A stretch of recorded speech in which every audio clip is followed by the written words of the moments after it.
Hi friends, welcome to my YouTube channel SR Academy Hindi. हम लोग preparation कर रहे हैं एसएससी का जो कंबाइंड हिंदी ट्रांसलेटर एग्जाम होता है, जिसमें कि आपको एस्से या निबंध और ट्रांसलेशन के प्रश्न आते हैं। तो उसी क्रम में आज हम लोग 2020 में जो आपको हिंदी निबंध के जितने भी टॉपिक्स आए थे उस पे मॉडल निबंध देखने वाले हैं इस वीडियो में। तो चलिए वीडियो को शुरू करते हैं। अगर आप चैनल पे नए हैं तो चैनल को जरूर से जरूर सब्सक्राइब कर लीजिएगा। तो देखिए 2020 में आपका प्रश्न आया था। प्रश्न था, निम्नलिखित में से किसी एक विषय पर लगभग 500 शब्दों में निबंध लिखिए। पहला आपका टॉपिक था प्रतियोगी परीक्षाओं का दबाव, दूसरा टॉपिक था भारत में पर्यटन की स्थिति, तीसरा टॉपिक था मृत्यु दंड सही या गलत, और चौथा टॉपिक था भारत में शुद्ध पेयजल की समस्या। तो इन चारों टॉपिक पे हम लोग मॉडल निबंध देखने वाले हैं आज के वीडियो में। चलिए स्टार्ट करते हैं पहले टॉपिक के साथ। तो पहला आपका टॉपिक था प्रतियोगी परीक्षाओं का दबाव। तो इसको हम लोग कैसे शुरू करेंगे, देखिए कोई आकर्षक लाइन के साथ स्टार्ट करेंगे। तो सफलता का कोई शॉर्टकट नहीं होता, केवल परिश्रम और धैर्य ही आपको मंजिल तक पहुंचा सकते हैं। ठीक है, ऐसा कहते हुए हमने इंट्रोडक्शन को स्टार्ट किया। भारत में शिक्षा और करियर निर्माण की प्रक्रिया में प्रतियोगी परीक्षाओं का अत्यंत महत्वपूर्ण स्थान है। IAS, NEET, JEE, SSC, banking और अन्य परीक्षाएं युवाओं के भविष्य को आकार देती हैं, लेकिन इन परीक्षाओं की कठिन प्रकृति और सीमित सीटों की उपलब्धता के कारण छात्रों पर अत्यधिक मानसिक दबाव पड़ता है। यह दबाव केवल पढ़ाई तक सीमित नहीं रहता, बल्कि उनके मानसिक स्वास्थ्य, सामाजिक जीवन और पारिवारिक संबंधों पर भी प्रभाव डालता है। हमने इंट्रोडक्शन में क्या बात की कि प्रतियोगी परीक्षाओं का कितना महत्वपूर्ण स्थान है हमारे देश में, और कौन कौन सी तरह की प्रतियोगी परीक्षाएं होती है, और उन प्रतियोगी परीक्षाओं की कैसी प्रकृति होती है, क्या चुनौतियां होती है, और उसके कारण छात्रों पर कैसा प्रभाव पड़ता है, उसको एक सारांश के रूप में देते हुए हमने इंट्रोडक्शन को स्टार्ट किया है। आगे, प्रतियोगी परीक्षाओं की तैयारी में छात्र सालों तक कड़ी मेहनत करते हैं। सुबह से रात तक किताबों में डूबे रहना, कोचिंग क्लासेस जाना और टेस्ट सीरीज देना उनकी दिनचर्या का हिस्सा बन जाता है। कई बार असफलता का डर उनके मन में इस कदर बैठ जाता है कि वे स्वयं पर संदेह करने लगते हैं। माता-पिता और समाज की अपेक्षाएं इस दबाव को और बढ़ा देती है। अच्छे अंक लाना ही सफलता की गारंटी है, जैसी मानसिकता के कारण छात्र खुद को निरंतर तुलना के दायरे में पाते हैं, जिससे आत्मविश्वास प्रभावित होता है। तो हमने इसमें बात की कि कैसे छात्र सालों साल तक प्रतियोगी परीक्षाओं की तैयारी करते हैं, क्या उनका दिनचर्या रहता है, और कैसे ये समाज की अपेक्षाएं और जो समाज की मानसिकता है वो उन्हें कैसे किस हद तक प्रभावित करती है, उन पर दबाव डालती है, उसी बात की चर्चा इस पैराग्राफ में हमने की है। भारत में प्रतियोगी परीक्षाओं का दबाव इसलिए भी अधिक है क्योंकि सरकारी नौकरियों और प्रतिष्ठित संस्थानों में प्रवेश को सफलता का पैमाना माना जाता है। निजी क्षेत्र में पर्याप्त अवसर न होने के कारण लाखों युवा हर साल कुछ चुनिंदा सीटों के लिए संघर्ष करते हैं। कोचिंग संस्थानों का बढ़ता प्रभाव भी इस दबाव को बढ़ाता है। महंगी कोचिंग, अत्यधिक प्रतिस्पर्धा और लगातार बेहतर प्रदर्शन की अपेक्षा छात्रों के मानसिक स्वास्थ्य पर नकारात्मक प्रभाव डालती है। डिप्रेशन, एंजाइटी और आत्महत्या जैसी घटनाएं इस दबाव का ही परिणाम है। ठीक है, तो इसमें हमने बताया कि दबाव क्यों है प्रतियोगी परीक्षाओं का भारत में, क्योंकि सरकारी नौकरियों में सफल होना और प्रतिष्ठित संस्थानों में आपको एडमिशन मिलना, ये सब यहाँ पे काफी अच्छा माना जाता है भारतीय समाज में।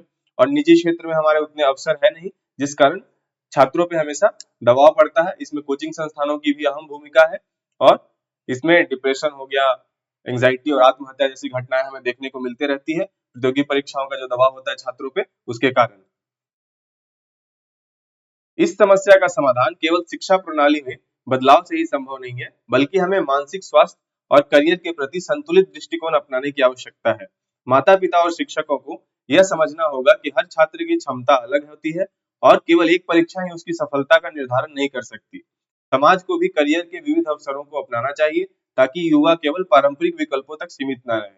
तो इस पैराग्राफ में बात की गई है कि शिक्षा प्रणाली में बदलाव ही सिर्फ एक उपाय नहीं है, बल्कि हमें मानसिक स्वास्थ्य और करियर के प्रति भी जागरूकता लाना चाहिए। माता-पिता और शिक्षकों हर किसी को समझना होगा कि हर एक छात्र की अपनी क्षमता होती है, और वो अपनी क्षमता के अनुसार अपना करियर का विकल्प चुन सकते हैं। ठीक है, तो उसी की बात इस पैराग्राफ में की गई है। सरकार और शैक्षणिक संस्थानों को ऐसी नीतियां बनानी चाहिए जो छात्रों के मानसिक स्वास्थ्य पर ध्यान केंद्रित करें। करियर काउंसलिंग, मानसिक स्वास्थ्य से जुड़े सत्र और परीक्षाओं के प्रति सकारात्मक दृष्टिकोण विकसित करने के प्रयास होने चाहिए। छात्रों को भी समय प्रबंधन, योग, ध्यान और शारीरिक गतिविधियों को अपनाकर मानसिक दबाव को कम करने की कोशिश करनी चाहिए। तो इसमें सरकार और शैक्षणिक संस्थानों को ऐसी नीतियां बनाने के लिए कहा जा रहा है जिससे कि छात्रों के मानसिक स्वास्थ्य का भी ध्यान रखा जा सके और छात्रों को भी खुद से समय प्रबंधन, योग, ध्यान और शारीरिक गतिविधियां आदि अपनाकर मतलब शिक्षा के साथ साथ इन सब गतिविधियों को अपनाकर भी वो अपने मानसिक दबाव को, प्रतियोगी परीक्षाओं का जो उनका दबाव है उनको वो कम कर सकते हैं। अब आते हैं कंक्लूजन पे, आपका निष्कर्ष पे। प्रतियोगी परीक्षाओं का महत्व नकारा नहीं जा सकता, लेकिन यह भी आवश्यक है कि छात्र इन परीक्षाओं को अपने जीवन का एक हिस्सा समझे, न कि पूरा जीवन। हर असफलता केवल एक सीख है और सफलता के कई रास्ते होते हैं। अतः आवश्यक है कि हम इस दबाव को कम करने के लिए व्यक्तिगत, पारिवारिक और सामाजिक स्तर पर मिलकर प्रयास करें, ताकि हमारे युवा तनाव मुक्त होकर अपने लक्ष्यों को प्राप्त कर सके और एक बेहतर भविष्य की ओर अग्रसर हो सके। तो इसमें बताया गया है कि सिर्फ प्रतियोगी परीक्षाएं जो है वही आपका जीवन नहीं है, उससे परे भी आपका जीवन एग्जिस्ट करता है और असफलता इसमें सफलता के कई रास्ते भी खोलती है। इसलिए दबाव नहीं लेना है और आराम से तैयारी करनी है अगर आप करना चाहते हैं तो, लेकिन उसमें अपना पूरा जीवन नहीं लगाना है। आपके लिए और भी करियर के अन्य विकल्प हैं, अगर वहां नहीं होता है तो आपका और भी अपनी क्षमता के अनुसार जिसमें जिसमें भी आपकी रुचि है, आप उस करियर को अपनाकर अपने जीवन में सफलता को प्राप्त कर सकते हैं। इसके लिए तनाव बिल्कुल भी नहीं लेना है। तो उसी संदर्भ में आपका निष्कर्ष लिखते हुए 500 शब्दों में आपका ये पहला टॉपिक खत्म होता है। आपका अगला टॉपिक था भारत में पर्यटन की स्थिति। तो इसको देखिए हमने कैसे स्टार्ट किया है। पहला लाइन क्या लिखा है, एक देश का वास्तविक धन उसकी प्राकृतिक सुंदरता और सांस्कृतिक विरासत में निहित होता है। ऐसा करते हुए हम इसकी भूमिका को स्टार्ट करते हैं। भारत अपनी सांस्कृतिक विविधता, ऐतिहासिक धरोहर, प्राकृतिक सौंदर्य और समृद्ध परंपराओं के कारण विश्व भर में पर्यटन का एक प्रमुख केंद्र है। प्राचीन मंदिरों से लेकर आधुनिक महानगरों तक, हिमालय की चोटियों से लेकर समुद्री तटों तक, यह देश हर प्रकार के पर्यटक को आकर्षित करता है। लेकिन पर्यटन की अपार संभावनाओं के बावजूद भारत में पर्यटन उद्योग कई चुनौतियों से जूझ रहा है। तो हमने इसमें भारत का जो सांस्कृतिक विविधता थी, ऐतिहासिक धरोहर, प्राकृतिक सौंदर्य और यहाँ की जो समृद्ध परंपराओं है उसका जिक्र करते हुए हमने बताया कि भारत में हर तरह के पर्यटक को आकर्षित करने के लिए कोई ना कोई स्थान है, लेकिन इसके बावजूद भी कुछ चुनौतियां बनी हुई है। आगे देखते हैं। भारत में पर्यटन का इतिहास बहुत पुराना है। विदेशी यात्रियों जैसे वेन्सांग, अल बिरूनी और मार्को पोलो ने भारत की यात्रा कर इसकी सांस्कृतिक संपदा की प्रशंसा की थी। आज भी ताजमहल, कुतुब मीनार, जयपुर के किले, वाराणसी के घाट, केरल के बैकवाटर, गोवा के समुद्र तट और कश्मीर की वादियां दुनिया भर के पर्यटकों को आकर्षित करती हैं। भारतीय पर्यटन उद्योग देश की अर्थव्यवस्था में महत्वपूर्ण योगदान देता है और लाखों लोगों को रोजगार प्रदान करता है। इसमें भारत में पर्यटन के इतिहास को बताया गया है और हमारे देश के जो विश्व प्रसिद्ध जो स्थान है उसके बारे में चर्चा करते हुए बताया गया है कि पर्यटन उद्योग कैसे देश की अर्थव्यवस्था में अपना योगदान भी दे रहा है। आगे, हालांकि भारत में पर्यटन की स्थिति अब भी कई समस्याओं से ग्रस्त है। सबसे बड़ी समस्या बुनियादी ढांचे की कमी है। कई प्रमुख पर्यटन स्थलों पर परिवहन, स्वच्छता और सुरक्षा की उचित व्यवस्था नहीं है। सड़कें खराब है, सार्वजनिक परिवहन अव्यवस्थित है और कई जगहों पर होटल तथा रेस्टोरेंट की गुणवत्ता में सुधार की आवश्यकता है। विदेशी पर्यटकों को कभी-कभी स्थानीय प्रशासन और गाइडों की अनदेखी का सामना करना पड़ता है, जिससे भारत की छवि प्रभावित होती है। तो इसमें भारत में जो पर्यटन की स्थिति है और इसमें क्या-क्या समस्याएं हैं, जैसे बुनियादी ढांचे की कमी, कई पर्यटन स्थलों पे आप देखते हैं कि स्वच्छता और सुरक्षा जैसे जो बेसिक चीजें उनकी कमी होती है और सार्वजनिक परिवहन की व्यवस्था इतनी सही नहीं है। कई जगहों पे होटल और रेस्टोरेंट अच्छे नहीं होते और कई बार इन सब की वजह से विदेशी पर्यटकों को समस्याओं का कुछ चुनौतियों का सामना करना पड़ता है, जिससे भारत की छवि प्रभावित होती है। तो उसी बात की चर्चा इस पैराग्राफ में की गई है। इसके अलावा पर्यटन स्थलों पर भीड़-भाड़ और अव्यवस्था भी एक बड़ी चुनौती है। ऐतिहासिक स्थलों पर रख-रखाव की कमी और कचरा प्रबंधन की समस्याएं देखने को मिलती हैं। ओवर टूरिज्म के कारण पर्यावरण को भी नुकसान पहुंचता है, खासकर हिमालयी क्षेत्रों, समुद्री तटों और जंगलों में। पर्यटन स्थलों पर सफाई की कमी और अवैध निर्माण पर्यावरण संतुलन को बिगाड़ते हैं, जिससे प्राकृतिक सुंदरता और ऐतिहासिक धरोहरों को नुकसान पहुंचता है। तो इसमें बताया गया है कि जैसे पर्यटन स्थलों पर भीड़-भाड़ और अव्यवस्था जो होती है, इसके साथ-साथ वहां पे रख-रखाव की कमी होती है। आप देखते होंगे कि कचरे का ढेर आपको मिलेगा कई ऐसे स्थानों पे और ओवर टूरिज्म मतलब कि बहुत ज्यादा क्राउड होने के कारण जो संवेदनशील इलाके जैसे हिमालयी क्षेत्र हो गया, समुद्री तट हो गया, जंगल हो गया, इन सब में काफी दबाव पड़ता है और पर्यटन स्थलों पर सफाई की कमी और अवैध निर्माण के कारण ये पर्यावरण को भी नुकसान पहुंचाते हैं। और इन सब कारणों को अगर मिला के देखें तो किसी पर्टिकुलर स्थान की जो प्राकृतिक सुंदरता है और किसी ऐतिहासिक धरोहर का जो सौंदर्य है उसको नुकसान पहुंचता है। पर्यटन को बढ़ावा देने के लिए सरकार ने कई पहल की है, जैसे अतुल्य भारत यानी इनक्रेडिबल इंडिया और देखो अपना देश अभियान। वीजा ऑन अराइवल जैसी सुविधाओं से विदेशी पर्यटकों की संख्या में वृद्धि हुई है। इको टूरिज्म, मेडिकल टूरिज्म और आध्यात्मिक पर्यटन को भी बढ़ावा दिया जा रहा है, लेकिन अभी भी पर्यावरण संरक्षण, बुनियादी ढांचे के विकास और सुरक्षा मानकों में सुधार की आवश्यकता है। पर्यटन को बढ़ावा देने के लिए जो सरकार के विभिन्न स्कीम है उसकी चर्चा की, जैसे कि अतुल्य भारत, देखो अपना देश अभियान, इस तरह की। और जैसे कुछ कुछ देशों के लिए वीजा ऑन अराइवल की सुविधा भी दी गई है, जिससे कि पर्यटकों की संख्या में वृद्धि हुई है। और खास करके इको टूरिज्म, मेडिकल टूरिज्म और आध्यात्मिक पर्यटन आदि चीजों को बढ़ावा देने के लिए सरकार समय समय पर कदम उठाते रहती है। तो इन सब की वजह से जो है पर्यटन को बढ़ावा मिल रहा है। लेकिन अभी भी जैसे पर्यावरण संरक्षण जैसे मुद्दे हो गए, बुनियादी ढांचे का विकास हो गया और सुरक्षा व्यवस्था आदि की जो समस्याएं हैं उसमें अभी बहुत ज्यादा सुधार करने की आवश्यकता है। भारत में पर्यटन की स्थिति को और बेहतर बनाने के लिए सरकार, स्थानीय प्रशासन और आम नागरिकों को मिलकर प्रयास करना होगा। स्वच्छता, सुरक्षा, यातायात सुविधाओं और डिजिटल तकनीक का सही उपयोग करके भारत को एक विश्व स्तरीय पर्यटन स्थल बनाया जा सकता है। पर्यटन केवल आर्थिक लाभ ही नहीं बल्कि सांस्कृतिक समन्वय और वैश्विक पहचान को भी मजबूत करता है। यदि सही नीतियां अपनाई जाए और स्थानीय समुदायों को पर्यटन से जोड़ा जाए तो भारत पर्यटन के क्षेत्र में नई ऊंचाइयों को छू सकता है। तो ये आपका कंक्लूजन हो गया। तो इसमें हमने बताया है कि पर्यटन की स्थिति को बेहतर बनाने के लिए सरकार, स्थानीय प्रशासन और आम नागरिकों की क्या भूमिका हो सकती है, किन किन क्षेत्रों में सुधार किया जा सकता है और कैसे अपने पर्यटन के बल पे हम लोग अपनी वैश्विक पहचान को और भी मजबूत बना सकते हैं। ठीक है, तो उसी बात की चर्चा करते हुए 500 शब्दों में आपका ये निबंध भी आपका समाप्त होता है। अगला टॉपिक था आपका मृत्यु दंड सही या गलत। तो इसको हम लोग कैसे स्टार्ट करेंगे? न्याय में देरी अन्याय के समान है, लेकिन क्या न्याय के नाम पर किसी का जीवन लेना उचित है? तो एक प्रश्न के साथ हम इसको स्टार्ट करते हैं। अब आगे देखते हैं भूमिका में हम क्या लिखेंगे। मृत्यु दंड एक ऐसा विषय है जिस पर दुनिया भर में बहस जारी है। कुछ इसे न्याय और अपराध नियंत्रण का प्रभावी माध्यम मानते हैं, तो कुछ इसे अमानवीय और अप्रभावी मानते हैं।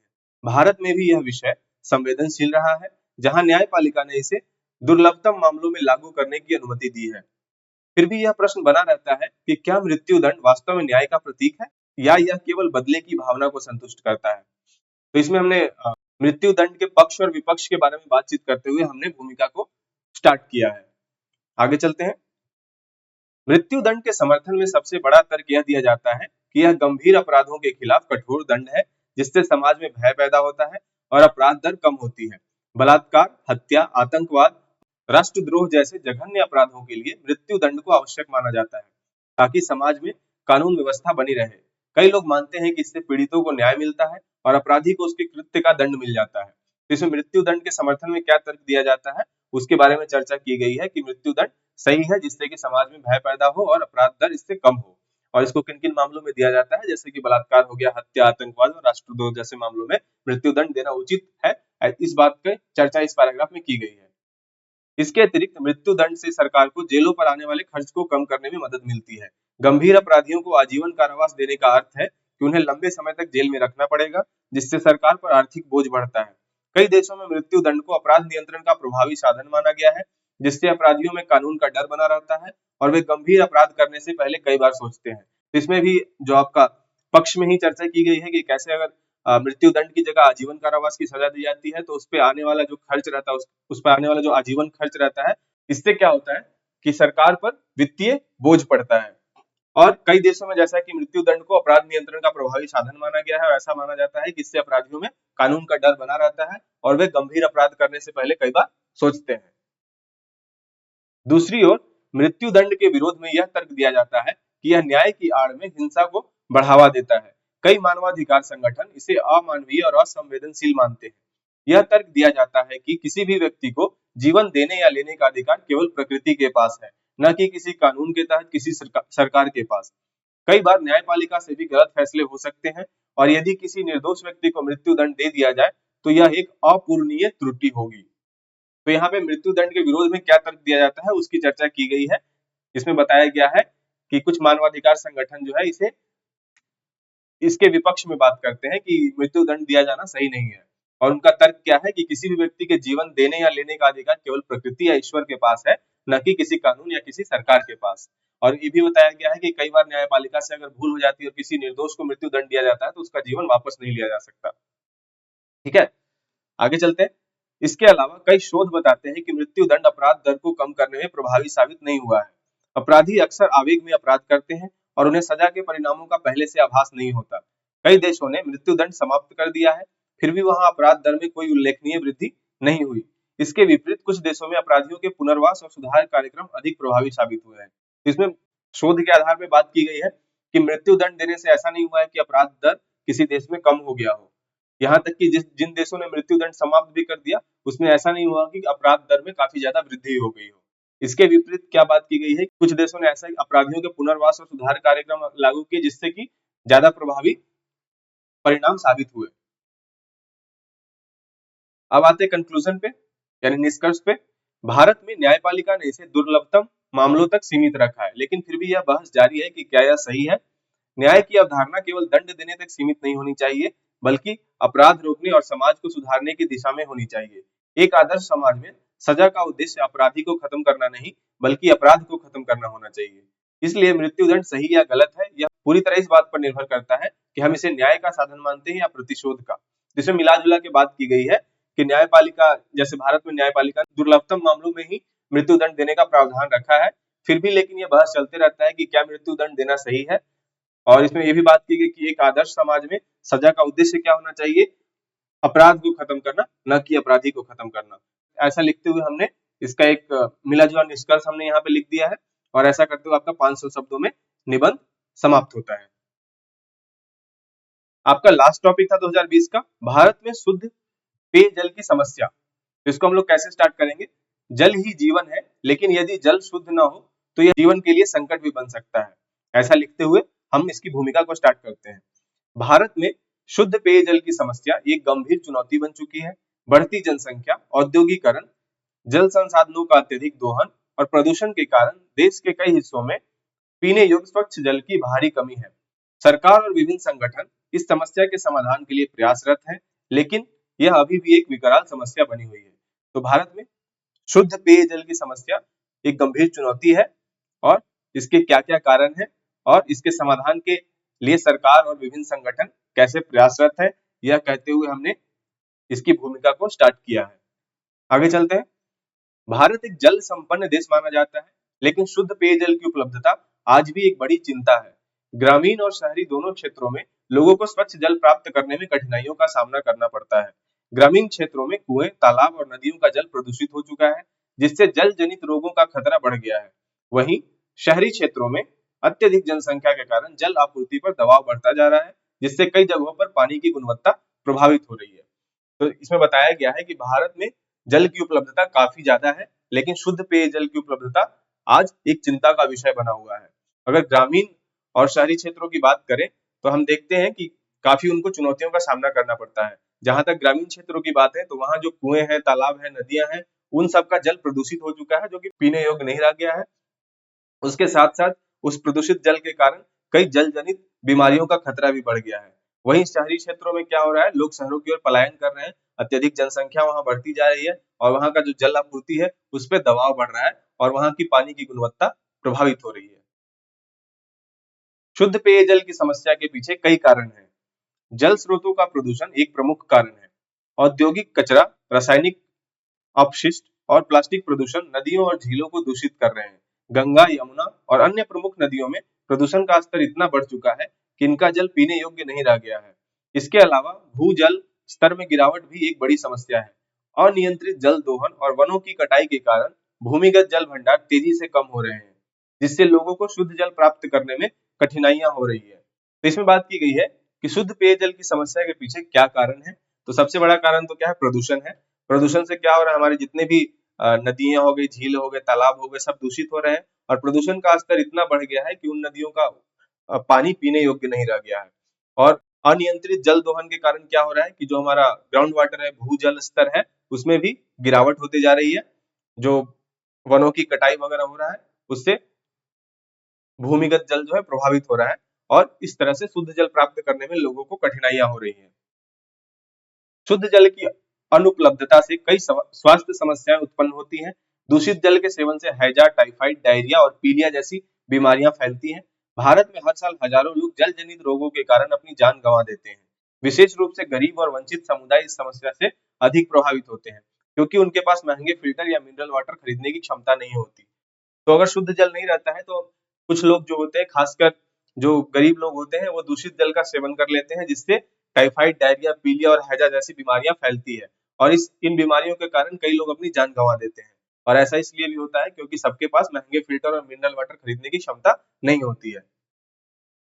सरकार ने शुद्ध पेयजल की उपलब्धता सुनिश्चित करने के लिए कई कदम उठाए हैं।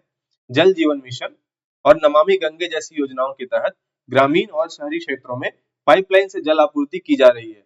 वाटर ट्रीटमेंट प्लांट लगाए जा रहे हैं और भूजल पुनर्भरण को बढ़ावा दिया जा रहा है। लेकिन इन योजनाओं को प्रभावी रूप से लागू करने के लिए जन भागीदारी और जागरूकता की भी आवश्यक है।